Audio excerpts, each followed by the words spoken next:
Hai. Ya, jadi kita mau lanjut lagi rekam video aku baca buku Harry Potter dan Kamar Rahasia. Jadi aku udah break sebentar tadi. Kita lihat dulu bentar ya. Coklat. Sambil makan guys.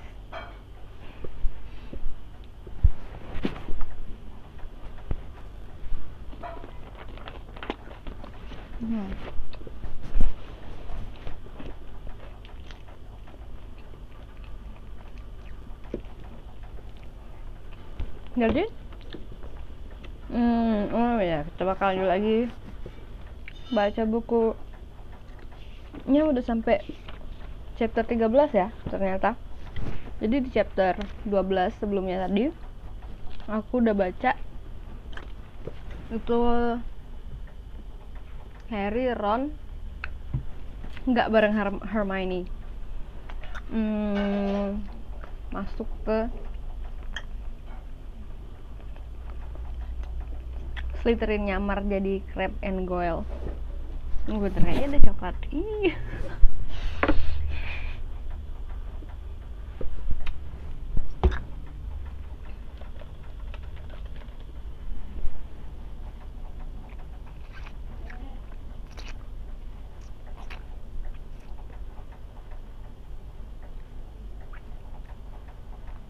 I need to drink something.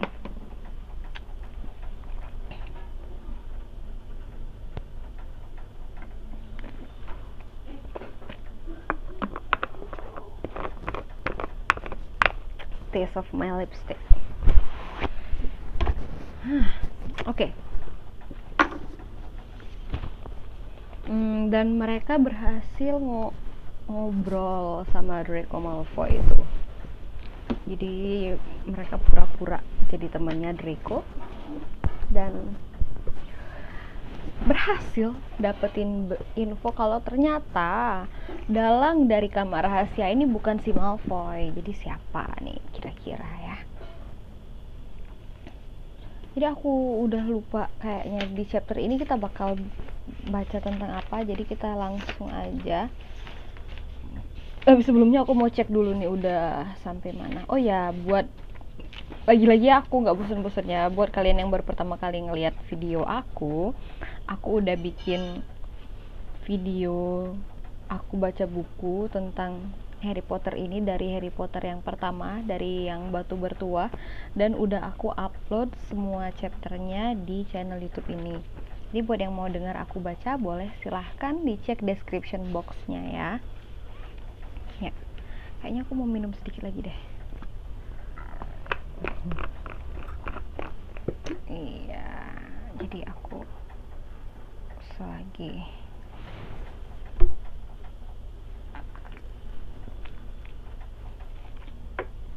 oke, kayaknya udah bisa kita mulai.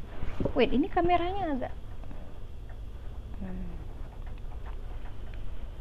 oke, I think that's all. Harry Potter dan Kamar Rahasia chapter 13, buku harian yang sangat rahasia. Wait, something's wrong. Hermione tinggal di rumah sakit selama beberapa minggu. Ketika anak-anak kembali dari liburan Natal, desas-desus tentang ketidakmunculannya seru sekali, karena tentu saja semua mengira dia telah diserang. Begitu banyak anak yang datang ke rumah sakit berusaha mengintipnya, sehingga Madame Pomfrey mengeluarkan tirai lagi dan memasangnya di sekeliling tempat tidur Hermione agar dia tidak malu sebab dilihat anak-anak dengan wajah berbulu. Harry dan Ron datang menengoknya setiap malam. Ketika semester baru dimulai, mereka membawakannya PR setiap hari. Kalau aku yang ditumbuhi kumis kucing, aku sih libur dulu belajarnya, kata Ron. Typical. Sambil meletakkan setumpuk buku di meja di sebelah tempat tidur Hermione pada suatu malam. Jangan bodoh, Ron. Aku kan harus belajar supaya tidak ketinggalan, kata Hermione tegas. Semangatnya sudah jauh lebih baik karena semua bulu sudah menghilang dari wajahnya dan matanya pelan-pelan sudah mulai kembali berwarna coklat. Kurasa kalian belum dapat petunjuk baru, dia menambahkan dengan berbisik supaya Madame Pomfrey tidak mendengarnya. Belum, kata Harry muram. Aku begitu yakin Malfoy lah orangnya, kata Ron untuk kira-kira 100 kali. Apa itu? Tanya Harry, menunjuk benda keemasan yang mencuat dari bawah bantal Hermione. Cuma kartu ucapan semoga cepat sembuh, kata Hermione buru-buru. Berusaha menjejalkannya supaya tidak kelihatan, tetapi Ron lebih cepat darinya. Ron menariknya, membuka dan membacanya keras-keras. Untuk Miss Granger, semoga lekas sembuh dari gurumu yang cemas, Profesor Gilderoy Lockhart, Order of Merlin kelas ketiga, anggota kehormatan Liga Pertahanan terhadap Ilmu Hitam, dan 5 kali memenangkan kontes senyum paling menawan Witch Weekly. Ron mendongak, menatap Hermione jijik. Kau tidur dengan kartu ini di bawah bantalmu. Tetapi Hermione tidak perlu menjawab, diselamatkan oleh kedatangan Madame Pomfrey yang membawakan obatnya untuk malam itu. Si Lockhart ini penjilat yang paling memuja diri sendiri atau bagaimana sih? Kata Ron kepada Harry ketika mereka meninggalkan kamar Hermione dan menaiki tangga menuju menara Gryffindor. Saking banyaknya PR yang diberikan oleh Snape, sampai-sampai Harry berpikir baru akan menyelesaikannya kalau dia sudah kelas 6. Ron baru saja berkata dia menyesal tidak bertanya kepada Hermione berapa buntut tikus yang harus ditambahkan ke dalam ramuan pendiri bulu kuduk ketika terdengar teriakan marah dari lantai di atas mereka. Si Filch, gumam Harry ketika mereka bergegas menaiki tangga dan berhenti, menyembunyikan diri memasang telinga tajam-tajam. Apakah ada anak lain yang diserang? Kata Ron tegang. Mereka berdiri diam, kepala mereka condong ke arah suara Filch yang kedengarannya histeris. Lebih banyak lagi pekerjaan untukku, ngepel sepanjang malam, seperti aku tak punya cukup pekerjaan saja. Tidak, ini sudah kelewatan, aku akan ke Dumbledore. Langkah-langkah Filch menjauh dan mereka mendengar pintu ditutup keras-keras dari kejauhan. Mereka menjulurkan kepala. Filch jelas baru saja berpatroli di tempat ia biasa berjaga. Mereka sekali lagi berada di tempat Mrs. Norris diserang. Dengan tatapan sekilas mereka sudah melihat apa yang membuat Filch berteriak-teriak. Genangan air membasahi sampai setengah koridor dan kelihatannya air masih merembes dari bawah pintu toilet Myrtle merana. Sekarang setelah Filch berhenti berteriak-teriak, mereka bisa mendengar tangisan Myrtle bergaung dari dinding-dinding toilet. Kenapa lagi tuh dia? Kata Harry. Ayo kita lihat. Kebalik. Kenapa lagi tuh dia? Kata Ron. Ayo kita lihat, kata Harry, seraya mengangkat jubah sampai ke atas mata kaki. Mereka menginjak genangan air menuju pintu yang bertuliskan rusak, mengabaikannya seperti biasa dan masuk. Myrtle merana sedang menangis, kalau ini mungkin lebih keras dan lebih seru daripada biasanya. Kelihatannya dia bersembunyi di dalam klosetnya yang biasa. Toilet itu gelap karena lilin-lilinnya padam kena siraman air yang telah membuat dinding dan lantai basah kuyup. Ada apa, Myrtle? Tanya Harry. Siapa itu? Degu Myrtle sedih. Mau melempar benda lain lagi padaku. Harry berjalan melintasi air ke biliknya dan berkata, kenapa aku mau melempar sesuatu padamu? Jangan tanya aku, teriak Myrtle, muncul dengan luapan air yang tercurah ke lantai yang sudah basah kuyup. Aku di sini terus, tak pernah mengganggu orang lain, dan ada orang yang menganggap lucu melemparku dengan buku. Tapi kau kan tidak sakit kalau ada yang melemparmu dengan sesuatu, kata Harry tenang. Maksudku, benda itu akan langsung menembusmu kan? Dia telah mengucapkan hal yang salah. Myrtle melayang dan menjerit. Biar saja semua melempar buku kepada Myrtle, karena dia tidak bisa merasa. 10 angka kalau kau bisa melempar menembus perutnya, 50 angka bisa menembus kepalanya, dan hahaha, permainan yang bagus sekali. Menurutku tidak. Siapa sih yang melemparnya kepadamu? Tanya Harry. Aku tak tahu, aku sedang duduk-duduk di leher angsa memikirkan kematian, dan buku itu jatuh begitu saja di atas kepalaku, kata Myrtle menatap mereka dengan marah. Itu tuh bukunya di sana, hanyut. Lagi-lagi gatel loh. Aku heran banget, kenapa setiap aku baca buku Harry Potter hidung aku selalu gatel. Apa jangan-jangan? Jangan-jangan. Fokus. Harry dan Ron mencari di bawah wastafel ke arah yang ditunjuk Myrtle. sebuah buku kecil yang tipis tergeletak. Sampulnya hitam, kumal, dan basah kuyup, seperti halnya segala sesuatu di dalam toilet itu. Harry maju untuk memungutnya, tetapi Ron mendadak menjulurkan tangan mencegahnya. "Apa?" kata Harry. "Kau gila," kata Ron. "Bisa berbahaya." "Berbahaya?" kata Harry tertawa. "Mana mungkin sih?" "Kau akan heran," kata Ron yang memandang buku itu dengan takut-takut. "Beberapa buku yang disita kementerian, dia cerita padaku, ada yang bisa membuat matamu terbakar. Dan siapa saja yang membaca soneta penyihir seumur hidup akan bicara dengan gaya pantun jenaka. Dan ada penyihir tua wanita di Bath yang punya buku yang tak bisa berhenti dibaca. Terpaksa kau akan kemana-mana dengan buku itu di bawah hidungmu, mencoba melakukan segala hal dengan satu tangan. Dan..." "Baiklah, aku paham," kata Harry. Buku kecil itu tergeletak di lantai, tak jelas buku apa dan basah kuyup. "Ya, kita tidak akan tahu kalau kita tidak memeriksanya," kata Harry sambil berlari mengitari Ron dan memungut buku itu. Harry langsung melihat bahwa itu buku harian, dan tahun yang sudah memudar di sampulnya memberitahunya bahwa usianya sudah 50 tahun. Harry membukanya dengan bergairah. Di halaman pertama, ia cuma bisa membaca T.M. Riddle, dan tintanya sudah luntur. "Tunggu," kata Ron yang sudah mendekat dengan hati-hati dan melihat melewati bahu Harry.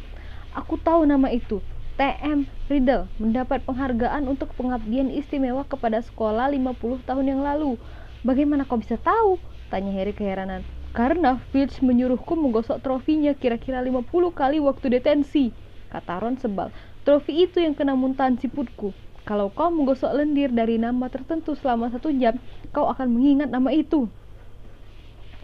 Harry hati-hati membuka halaman-halamannya yang basah. Semuanya kosong, tak ada bekas tulisan sesamar apapun di halaman manapun. Bahkan ulang tahun Bibi Mabel atau dokter gigi setengah 4 misalnya juga tidak ada. "Dia tidak pernah menulis di sini," kata Harry kecewa. Kenapa ya ada orang yang ingin melenyapkannya dengan membuangnya ke dalam toilet?" tanya Ron ingin tahu. Harry membalik buku itu dan memeriksa sampul belakangnya, dan melihat nama sebuah agen surat kabar di Vauxhall Road, London, tercetak di situ. "Pastilah dia kelahiran Muggle," kata Harry, berpikir-pikir, "karena dia membeli buku harian di Vauxhall Road." "Ya, tak banyak gunanya untukku," kata Ron. Dia merendahkan suaranya. 50 angka kalau kau bisa melemparkannya menembus hidung Myrtle." Tetapi Harry mengantongi buku harian itu. Ada suara ya kayaknya ya. Itu dari luar seperti biasa. Aku tuh nggak tahu ya. Aku biasanya sih kalau aku baca buku suaraku tuh gede. Cuman sekarang kayaknya kalau mau besar-besar tuh nggak enak aja gitu. Apa karena aku udah tua ya?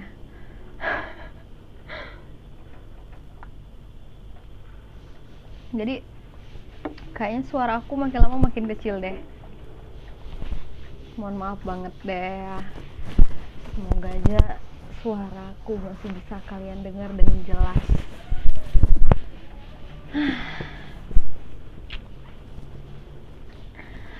Hermione meninggalkan rumah sakit tanpa kumis, tanpa ekor, dan tanpa bulu pada awal bulan Februari. Pada malam pertamanya berada kembali ke menara Gryffindor, Harry menunjukkan buku harian T.M. Riddle or T.M. TM aja ya, kita bacanya pakai bahasa Indonesia kan. Dan menceritakan kepadanya bagaimana mereka mendapatkannya. "Oh, siapa tahu buku ini punya kekuatan tersembunyi," kata Hermione antusias mengambil buku harian itu dan memeriksanya dengan teliti. "Kalau memang punya, buku itu menyembunyikannya dengan sangat baik," kata Ron. "Mungkin bukunya malu. Aku tak tahu kenapa kau tidak membuangnya saja, Harry." "Aku ingin sekali tahu kenapa ada orang yang mau melenyapkannya," kata Harry. "Aku juga tak keberatan mengetahui bagaimana Riddle mendapatkan penghargaan untuk pengabdian istimewa kepada Hogwarts. Bisa karena apa saja. Mungkin dia dapat 30 owl atau menyelamatkan seseorang guru dari cumi-cumi raksasa. Mungkin dia membunuh Myrtle. Itu akan menguntungkan banyak orang." Tetapi Harry bisa melihat dari ketertarikan di wajah Hermione bahwa Hermione memikirkan apa yang dia sendiri pikirkan. "Apa?" tanya Ron memandang mereka bergantian. Ya, kamar rahasia dibuka 50 tahun yang lalu kan, kata Harry. Begitu kata Malfoy. Kata Ron lambat. Dan buku harian ini usianya 50 tahun, kata Hermione, mengetuk-ngetuk buku itu dengan bergairah. Jadi, oh Ron, bangun dong, gertak Hermione. Kita tahu orang yang membuka kamar rahasia sebelum ini dikeluarkan 50 tahun lalu. Kita tahu T.M. Riddle mendapat penghargaan untuk pengabdian istimewa kepada sekolah 50 tahun lalu. Nah, bagaimana kalau Riddle mendapat penghargaan keistimewaannya karena dia menangkap pewaris Slytherin? Buku hariannya mungkin akan memberitahu kita segalanya. Di mana kamar rahasia itu dan bagaimana membukanya dan makhluk macam apa yang tinggal di dalamnya. Orang yang berada di belakang penyerangan-penyerangan kali ini, kita tidak ingin bukunya tergeletak di sembarang tempat, kan? Teori yang hebat sekali, Hermione, kata Ron. Hanya saja ada satu kendala kecil. Tidak ada tulisan apapun di dalam buku harian itu. Tetapi Hermione mengeluarkan tongkat dari dalam tasnya. Mungkin tinta tidak kelihatan, dia berbisik. Diketuknya buku harian itu 3 kali dan dia berkata, Aparecium. Tidak ada yang terjadi. Tidak putus asa, Hermione menjejalkannya kembali ke tongkatnya ke dalam tasnya dan mengeluarkan sesuatu yang kelihatan seperti setip merah cerah. Ini penampak. Aku beli di Diagon Alley, katanya. Hermione menggosok keras-keras pada halaman 1 Januari. Tak ada yang terjadi. Sudah kubilang, tak ada yang bisa ditemukan di situ, kata Ron. Riddle mendapat buku harian itu sebagai hadiah Natal dan tak mau repot-repot mengisinya. Harry tak bisa menjelaskan, bahkan kepada dirinya sendiri, kenapa dia tidak membuang saja buku harian Riddle. Nyatanya, meskipun dia tahu buku harian itu kosong, berulang-ulang tanpa sadar dia mengambil dan membuka-bukanya, seakan itu buku cerita yang ingin diselesaikannya. Dan meskipun Harry yakin tidak pernah mendengar nama T.M. Riddle sebelumnya, nama itu rasanya berarti sesuatu baginya, seakan-akan Riddle adalah temannya waktu dia masih kecil sekali dan sudah setengah terlupakan. Tetapi ini aneh, Harry tak pernah punya teman sebelum masuk Hogwarts. Dudley membuatnya tak punya teman. Meskipun demikian, Harry bertekad untuk mengetahui lebih banyak tentang Riddle. Maka hari berikutnya pada jam istirahat, dia menuju ke ruang piala, ditemani Hermione yang tertarik dan Ron yang sama sekali tak yakin, yang mengatakan kepada mereka dia sudah muak dengan ruang piala sehingga seumur hidup tidak ke situ lagi pun tak apa-apa. Trofi emas Riddle yang berkilat ada dalam lemari di sudut. Tak ada data rinci tentang kenapa trofi itu dihadiahkan kepadanya. Bagus kalau ada datanya, trofinya pasti lebih besar, dan aku masih menggosoknya, kata Ron. Meskipun demikian, mereka menemukan nama Riddle di mendali tua untuk penyihir berjasa di daftar ketua murid lama. Kedengarannya seperti Percy, kata Ron, mengerjitkan hidung dengan jijik. Prefect, ketua murid, mungkin juara kelas setiap tahun. Kau mengatakannya seakan itu hal buruk, kata Hermione agak sakit hati. Matahari sekarang mulai bersinar remah menyinari Hogwarts lagi. Di dalam kastil, suasana sudah lebih ceria. Tak ada lagi serangan sejak serangan terakhir terhadap Justin dan Nick si kepala nyaris putus. Madame Pomfrey dengan gembira melaporkan bahwa Mandrake sudah mulai murung dan serba berhasil. Yang berarti mereka sudah meninggalkan masa kanak-kanak.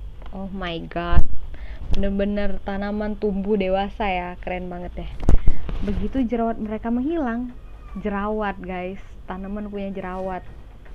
Begitu jerawat mereka menghilang, mereka akan siap untuk ganti pot lagi. Harry mendengarnya memberitahu Filch dengan lembut suatu sore, dan sesudah itu tak lama lagi kita bisa memotong dan merebusnya. Kau akan segera mendapatkan kembali Mrs. Norrismu. Mungkin si pewaris Slytherin sudah kehilangan nyali, pikir Harry. Pastilah, risiko membuka kamar rahasia semakin lama semakin besar, dengan seluruh sekolah waspada dan curiga. Mungkin monsternya entah apa bentuknya, sekarang bahkan sudah siap tidur lagi untuk 50 tahun mendatang. Ernie Macmillan dari Hufflepuff tidak berpandangan seceria itu. Dia masih yakin bahwa Harry lah yang bersalah, bahwa Harry telah membocorkan rahasia dirinya di klub duel. Peeves tidak membantu. Dia bolak-balik muncul di koridor sambil bernyanyi-nyanyi. Oh Harry, kau keji. sekarang malah sambil menari-nari. Gilderoy Lockhart tampaknya berpikir dia seorang dirilah yang membuat serangan-serangan itu berhenti. Aku udah lupa loh kalau ada dia di sini. Twist banget. Harry mendengarnya memberitahu Profesor McGonagall ketika anak-anak Gryffindor sedang berbaris untuk mengikuti pelajaran transfigurasi. "Kurasa akan ada kesulitan lagi, Minerva," katanya mengetuk-ngetuk hidungnya sok tahu dan mengedip. "Kurasa kamar rahasia sudah dikunci untuk selamanya kali ini. Pelakunya pastilah tahu, tinggal soal waktu saja sebelum aku menangkap mereka. Agak pintar juga berhenti sekarang sebelum aku menghajar mereka. Kau tahu, yang diperlukan sekolah sekarang adalah pengobar semangat. Mengguyur kenangan buruk semester lalu. Aku tak akan ngomong banyak soal itu sekarang, tapi kurasa aku tahu apa yang bisa membuat anak-anak lebih bergairah." Dia mengetuk hidungnya lagi dan pergi. Ide Lockhart tentang pengobar semangat menjadi jelas pada waktu sarapan tanggal 14 Februari. Harry hanya sempat tidur sebentar karena malamnya ada latihan Quidditch sampai larut, dan dia bergegas turun ke aula. Ia sudah agak terlambat sesaat. Dia mengira dirinya salah masuk. Dinding-dinding dipenuhi bunga-bunga merah jambu besar norak. Yang lebih parah lagi, konfeti berbentuk hati berjatuhan dari langit-langit biru pucat. Harry berjalan ke meja Gryffindor. Ron tampak sebal dan Hermione kelihatannya agak geli. "Ada apa ini?" Harry menanyai mereka, duduk dan menyapu konfeti dari daging asapnya. Ron menunjuk ke meja guru, rupanya terlalu sebal untuk bicara. Lockhart memakai jubah merah jambu norak sesuai warna dekorasi, melambaikan tangan agar anak-anak diam. Wajah guru-guru di kiri dan kanannya bagai dipahat dari batu. Dari tempat duduknya, Harry bisa melihat ada otot yang berkedut di pipi Profesor McGonagall. Snape kelihatannya seakan baru saja dipaksa meminum semangkuk besar Skelgrow. "Selamat Hari Valentine!" Lockhart berteriak. "Dan izinkan aku mengucapkan terima kasih pada 46 orang yang sejauh ini sudah mengirimiku kartu. Ya, aku berinisiatif mengatur kejutan kecil ini untuk kalian semua, dan kejutan ini belum berakhir di sini." Lockhart menepuk tangan, dan dari pintu-pintu yang menghadap ke aula besar masuklah selusin kurcaci bertampang masam. Bukan sembarang kurcaci, tapi Lockhart membuat mereka semua memakai sayap keemasan dan membawa harpa. "Cupid-cupid pengantar kartu yang ramah," kata Lockhart berseri-seri. "Mereka akan berkeliling sekolah hari ini mengantar kartu Valentine untuk kalian, dan kegembiraan tidak berakhir di sini. Aku yakin kolega-kolegaku juga ingin bergabung dalam suasana penuh cinta ini. Kenapa tidak meminta Profesor Snape untuk mengajar kalian membuat ramuan cinta? Dan ngomong-ngomong soal cinta, Profesor Flitwick tahu lebih banyak tentang jimat pemikat dari penyihir manapun yang pernah kutemui." Si licik ini. Profesor Flitwick memendamkan wajah di dalam tangannya. Tampang Snape seperti mau mengatakan orang pertama yang memintanya membuat ramuan cinta akan dicekoki racun. "Hermione, mudah-mudahan kau bukan salah satu Hermione, mudah-mudahan kau bukan salah satu dari yang 46 itu," kata Ron sementara mereka meninggalkan aula besar untuk pelajaran pertama mereka. Hermione mendadak menjadi sangat sibuk mencari daftar pelajaran di dalam tasnya dan tidak menjawab. "Come on, Hermione." Banyak banget cowok yang lebih hebat dari si Lockhart ini, Hermione. Sepanjang hari itu, para kurcaci tak henti-hentinya bermunculan di kelas untuk mengantarkan kartu Valentine, sampai guru-guru menjadi jengkel sekali. Dan sorenya, ketika anak-anak Gryffindor sedang naik untuk pelajaran mantra, salah satu kurcaci mengejar Harry. "Oi, kau, Harry Potter!" seru kurcaci berwajah sangat murung menyodok-nyodok anak-anak untuk bisa mendekati Harry. Dengan wajah terasa amat panas memikirkan dia akan diberi kartu Valentine di depan segerombolan anak kelas 1 termasuk Ginny Weasley, Harry berusaha menghindar. Si kurcaci memotong jalannya dengan cara menabrak-nabrak tulang kering anak-anak dan berhasil menghadangnya sebelum Harry bisa maju 2 langkah. "Ada pesan musikal yang harus kusampaikan sendiri kepada Harry Potter," katanya seraya memetik harpanya dengan gaya mengancam. "Tidak di sini!" desis Harry berusaha kabur. "Diam dulu, Guru itu si kurcaci menyambar tas Harry dan menariknya. "Lepaskan aku!" bentak Harry balas menarik. Dengan bunyi cabikan keras, tasnya robek jadi dua. Buku-bukunya, tongkat, perkamen, dan pena bulu bertebaran di lantai, dan botol tintanya jatuh di atasnya. Tintanya muncrat kemana-mana. Harry berjongkok gelagapan berusaha mengumpulkan semuanya sebelum si kurcaci mulai menyanyi, menyebabkan kemacetan di koridor. "Ada apa ini?" terdengar suara dingin Draco Malfoy. Harry cepat-cepat menjejalkan semuanya ke dalam tasnya yang robek, ingin sekali menjauh sebelum Malfoy bisa mendengar lagu Valentine-nya. "Ribut-ribut apa ini?" kata suara lain yang tak asing ketika Percy Weasley tiba.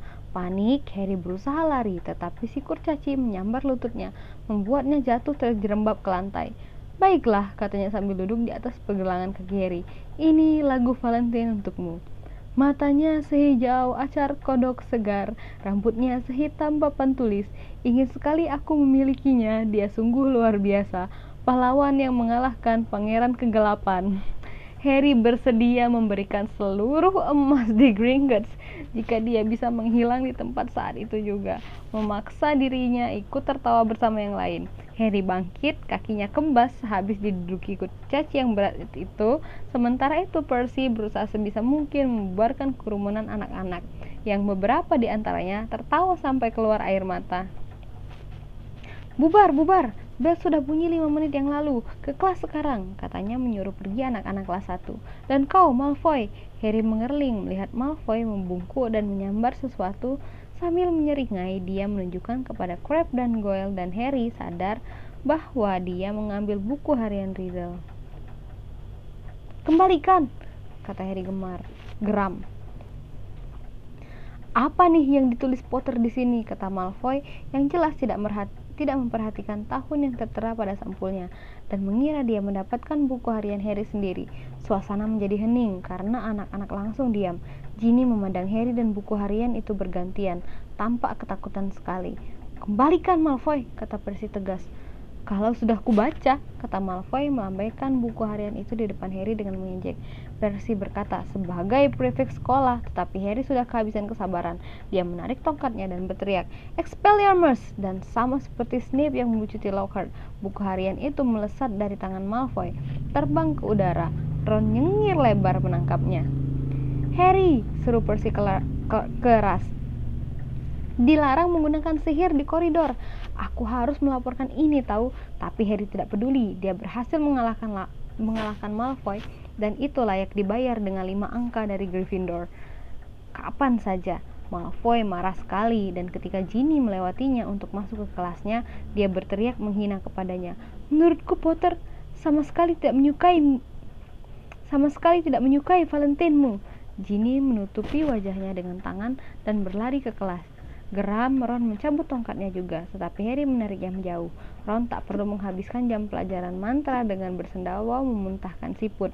Baru setelah mereka tiba di kelas Profesor Flitwick, Harry menyadari ada yang aneh dengan buku harian Riddle. Semua bukunya yang lain basah kecipratan tinta merah, tetapi buku harian itu sama bersihnya seperti sebelum botol tinta menjatuhinya. Dia mencoba memberitahukan ini kepada Ron, tetapi Ron mendapat kesulitan lagi dengan tongkatnya. Gelembung-gelembung besar ungu bermunculan dari ujungnya, dan Ron tidak begitu tertarik pada hal lain.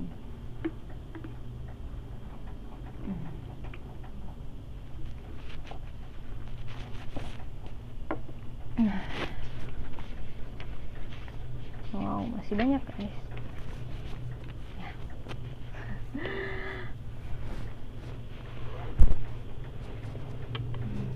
Ini berapa? Harry masuk kamar sebelum anak-anak lain malam ini. Sebagian karena dia tak tahan mendengar Fred dan George sekali lagi menyanyikan "Matanya sehijau acar kodok segar."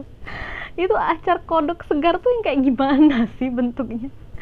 Aduh, dan sebagian lagi karena dia ingin memeriksa buku harian Riddle lagi. Dan dia tahu menurut Ron dia cuma membuang-buang waktu saja. Harry duduk di tempat tidurnya dan membuka-buka halaman buku harian yang kosong. Kemudian, Tak satu pun ada noda tintanya. Kemudian dia mengeluarkan botol tinta baru dari lemari di sebelah tempat tidurnya, mencelupkan pena bulunya ke dalamnya, dan menjatuhkan satu tetes ke dalam halaman pertama buku itu.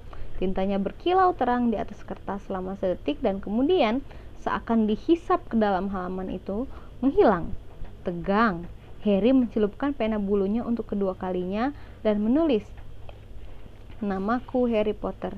Kata-kata itu berkilau sejenak di halaman itu, lalu menghilang tanpa bekas juga. Kemudian akhirnya ada yang terjadi. Muncul di halaman itu dalam tintanya sendiri rangkaian kata yang tak pernah ditulis Harry. "Halo Harry Potter, namaku Tom Riddle. Bagaimana kau bisa mendapatkan buku harianku?" Kata-kata itu juga mengabur dan menghilang, tetapi Harry sudah sempat menulis balik. Ada yang membuangnya di toilet.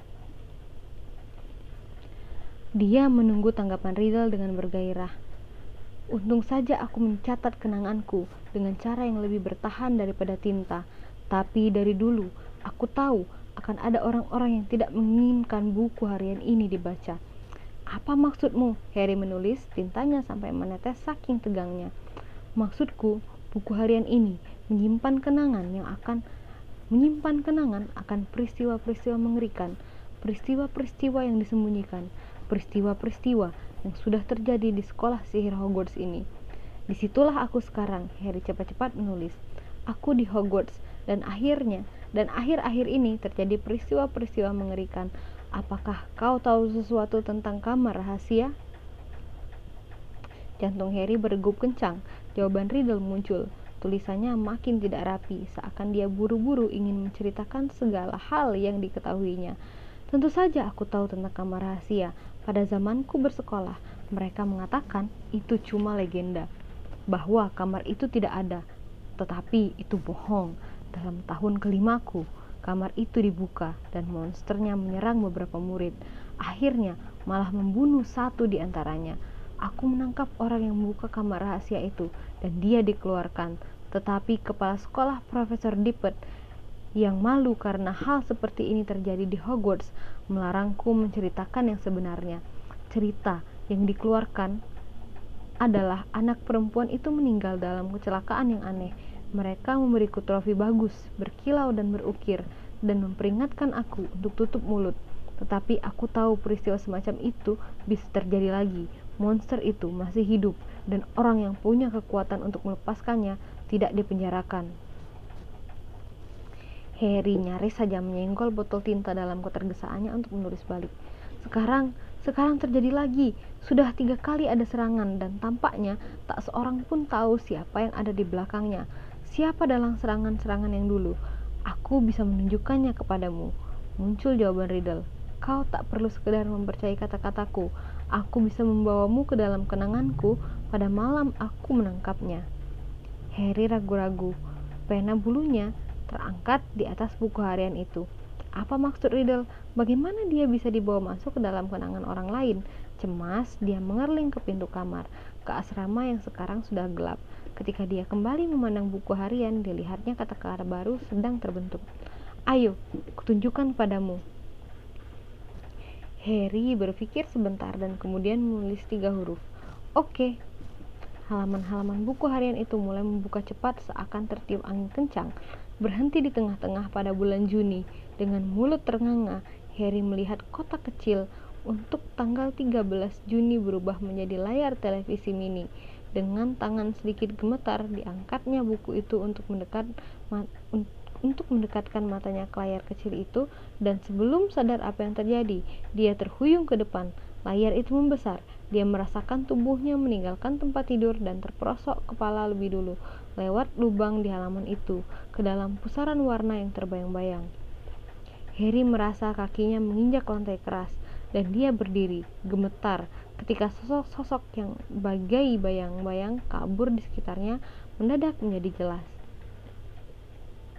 Dia langsung tahu berada di mana. Ruang bundar dan lukisan-lukisan yang sedang tidur ini adalah kantor Dumbledore, tetapi bukan Dumbledore yang duduk di belakang meja. Seorang penyihir tua yang tampak ringkih, berkepala botak, dan hanya beberapa helai rambut putih sedang membaca surat diterangi cahaya lilin. Harry belum pernah melihat pria ini. Maaf, katanya gemetar. Saya tidak bermaksud mengganggu, tetapi si penyihir tidak mendongak. Dia terus saja membaca, mengernyit sedikit. Harry mendekat ke mejanya dan berkata gugup, saya pergi saja ya. Masih saja si penyihir tidak mengacuhkannya. Kelihatannya malah dia tidak mendengarnya. Mengira mungkin si penyihir itu tuli, Harry mengeraskan suaranya. Maaf mengganggu Anda, saya akan pergi sekarang, katanya setengah berteriak. Si penyihir melipat surat itu, seraya menghela nafas bangkit berjalan melewati Harry tanpa meliriknya. Dia menarik terbuka gorden jendelanya, langit di luar merah jingga. Rupanya matahari sedang terbenam. Si penyihir berjalan kembali ke mejanya, duduk dan memutar-mutar ibu jarinya memandang pintu. Harry memandang berkeliling ruangan itu. Tak ada Fawkes si burung Phoenix, tak ada peralatan perak yang berputar. Ini Hogwarts pada zaman Riddle, berarti penyihir tak dikenal itu adalah kepala sekolahnya, bukan Dumbledore. Dan dia, Harry, tak lebih dari bayangan, sama sekali tak kelihatan bagi orang-orang dari 50 tahun lalu. Terdengar ketukan di pintu kantor. Masuk, kata si penyihir tua dengan suara lemah.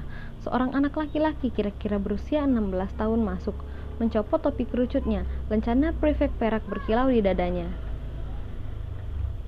Dia jauh lebih jangkung daripada Harry, tetapi dia juga berambut hitam legam.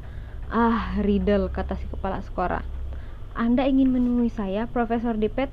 Kata Riddle kelihatan gugup. Duduklah, kata Dippet. Aku baru saja membaca surat yang kau kirim kepadaku. Ah, kata Riddle. Dia duduk, kedua tangannya saling mencengkeram erat-erat. Nak, kata Dippet lembut, aku tak mungkin mengizinkanmu tinggal di sekolah selama musim panas. Tentunya kau ingin pulang berlibur. Tidak, kata Riddle segala. Saya lebih suka tinggal di Hogwarts daripada pulang ke...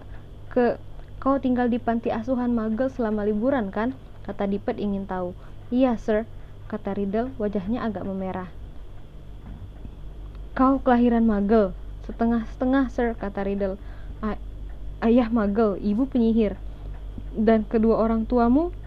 Ibu saya meninggal setelah melahirkan saya. Orang-orang di panti asuhan memberitahu saya, dia hidup cukup lama untuk memberi saya Tom sesuai nama ayah saya, Marvolo sesuai nama kakek saya. Dippet mendecakkan lidah berempati. Masalahnya, Tom, dia menghela nafas. Sebetulnya kami bisa mengatur secara khusus untukmu, tapi dalam situasi seperti sekarang ini. Maksud Anda semua serangan itu, sir, kata Riddle, dan hati Harry mencelos. Dia mendekat, takut ada yang ketinggalan tidak didengarnya. Persis, kata si kepala sekolah. Nak, kau pasti sadar betapa bodohnya aku kalau mengizinkanmu tinggal di kastil setelah tahun ajaran berakhir, terutama kalau mengingat tragedi yang baru saja terjadi, kematian anak perempuan yang malang itu. Kau akan jauh lebih aman di panti asuhanmu. Terus terang saja, Kementerian Sihir sekarang bahkan sedang membicarakan kemungkinan menutup sekolah ini. Kita tak mendapat kemajuan menemukan sumber semua ketidaknyamanan ini. Mata Riddle membesar. Sir, kalau orang itu tertangkap, kalau semua ini dihentikan, apa maksudmu? Kata Dippet, suaranya sedikit melengking. Dia duduk tegak di kursinya. Riddle, apakah maksudmu kau tahu sesuatu tentang serangan ini? Tidak, sir, kata Riddle buru-buru. Tetapi Harry yakin itu model tidak yang sama seperti yang dia sendiri katakan kepada Dumbledore. Dippet renyak kembali ke kursi, kelihatan agak kecewa. Kau boleh pergi, Tom. Riddle bangkit dari kursinya dan keluar dari ruangan. Harry mengikutinya. Mereka menuruni tangga spiral, muncul di sebelah gargoyle di koridor gelap. Riddle berhenti, begitu juga Harry yang mengawasinya. Harry melihat bahwa Riddle sedang berpikir serius. Dia menggigit-gigit bibirnya, dahinya berkerut. Kemudian seakan mendadak telah mengambil keputusan, Riddle bergegas pergi. Harry membututinya tanpa suara. Mereka tidak bertemu orang lain sampai tiba di aula depan ketika seorang penyihir pria jangkung berambut pirang panjang dan berjenggot juga pirang panjang memanggil Riddle dari tangga pualam. Mau apa kau berkeliaran selarut ini, Tom? Harry ternganga memandang penyihir itu. Dia tak lain dan tak bukan adalah Dumbledore yang 50 tahun lebih muda. Saya baru dipanggil kepala sekolah, sir, kata Riddle. Nah, Segeralah kembali ke kamarmu, kata Dumbledore memandang Riddle dengan tatapan tajam yang sangat dikenal Harry. Sebaiknya jangan berkeliaran di koridor hari-hari ini. Apalagi sejak Dumbledore menarik nafas panjang, mengucapkan selamat tidur kepada Riddle dan pergi. Riddle menunggunya lenyap dari pandangan dan kemudian bergerak cepat menuruni tangga batu menuju ke ruang bawah tanah. Harry mengejarnya, tetapi betapa kecewanya Harry. Riddle tidak membawanya ke lorong tersembunyi atau terowongan rahasia, melainkan ke ruang bawah tanah yang digunakan Harry untuk pelajaran ramuan dengan Snape. Obor-obor belum dinyalakan ketika Riddle menutup pintunya sampai hampir rapat. Harry hanya bisa melihat Riddle berdiri tegak di sisi pintu, memandang lorong di luar. Bagi Harry, rasanya mereka berada di situ paling sedikit 1 jam. Yang bisa dilihatnya hanyalah sosok Riddle di pintu, memandang keluar lewat celah, menunggu seperti patung. Dan ketika Harry sudah berhenti berharap dan tegang, dia mulai ingin kembali ke masa kini. Dia mendengar sesuatu bergerak di luar. Ada yang merayap sepanjang lorong. Dia mendengar entah siapa orangnya melewati ruang bawah tanah tempat dia dan Riddle bersembunyi. Riddle diam bagai bayangan, menyelinap keluar dari pintu dan membututinya. Harry berjingkat di belakangnya, lupa bahwa dia tak bisa didengar. Selama kira-kira 5 menit, mereka mengikuti langkah kaki itu. Sampai Riddle mendadak berhenti, kepalanya condong ke arah suara-suara baru. Harry mendengar bunyi pintu berderi terbuka, dan kemudian ada yang berbisik serak. "Ayo, harus bawa kau keluar dari sini.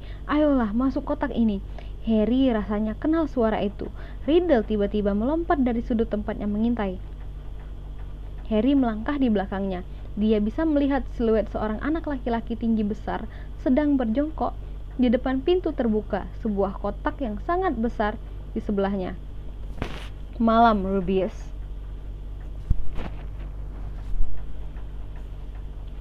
kata Riddle tajam. Anak itu membanting pintu sampai tertutup dan bangkit. "Ngapain kau di bawah sini, Tom?" Riddle mendekat. "Sudah selesai," katanya. "Aku akan melaporkanmu, Rubius. Mereka sudah membicarakan kemungkinan menutup Hogwarts jika serangan-serangan tidak berhenti." "Apa maksud?" "Kurasa kau tidak bermaksud membunuh siapa-siapa. Tapi monster bukanlah binatang piaraan yang baik. Kurasa kau cuma mengeluarkannya supaya dia bisa berjalan-jalan. Dan dia tak pernah bunuh siapa-siapa," kata anak tinggi besar itu. Mundur sampai ke pintu yang tertutup. Di belakangnya, Harry bisa mendengar bunyi kresek-kresek dan klak-klik aneh. "Ayolah, Rubius," kata Riddle semakin mendekat. "Orang tua anak perempuan yang meninggal itu akan kesini besok. Paling sedikit yang bisa dilakukan Hogwarts adalah memastikan monster yang bunuh anak mereka dibantai." "Bukan dia!" raung si anak. Suaranya bergema di lorong yang gelap. "Dia tak akan membunuh. Tak akan pernah." "Minggir!" kata Riddle seraya menarik keluar tongkatnya. Mantranya menerangi lorong dengan sinar terang dan menyala. Pintu di belakang anak tinggi besar itu berdebam terbuka, begitu kuat sampai si anak terbang menabrak dinding di seberangnya. Dan dari dalamnya muncul sesuatu yang membuat Harry mengeluarkan jeritan panjang yang kelihatannya tak ada yang mendengar kecuali dia sendiri. Tampak sesosok besar, pendek, berbulu, dan kaki-kaki hitam yang ruwet. Kelihatan bajak mata dan sepasang capit setajam silet. Riddle mengangkat tongkatnya lagi, tetapi terlambat. Makhluk itu menabraknya sampai terjengkang ketika dia lari, menyusuri lorong dan menghilang dari pandangan. Riddle terhuyung bangun, mengejarnya. Dia mengangkat tongkat, tetapi anak tinggi besar itu melompat menerjangnya, merebut tongkatnya, dan membantingnya ke lantai sambil berteriak, "Jangan!" Pemandangan ini berputar, segalanya menjadi gelap pekat. Harry merasa dirinya terjatuh, dan dengan bunyi berdebu mendarat terlentang di atas tempat tidurnya di kamar asrama Gryffindor. Buku harian Riddle tergeletak terbuka di atas perutnya. Sebelum dia sempat mengatur nafasnya, pintu kamar terbuka dan Ron masuk. "Di sini kau rupanya," katanya. Harry duduk, dia berkeringat dan gemetar. "Ada apa?" tanya Ron memandangnya dengan cemas. "Hagrid, Ron, Hagrid lah yang membuka kamar rahasia 50 tahun lalu." Papam. Itu dia akhir dari chapter ke-13. Kayaknya baterai aku udah sekarat banget nih.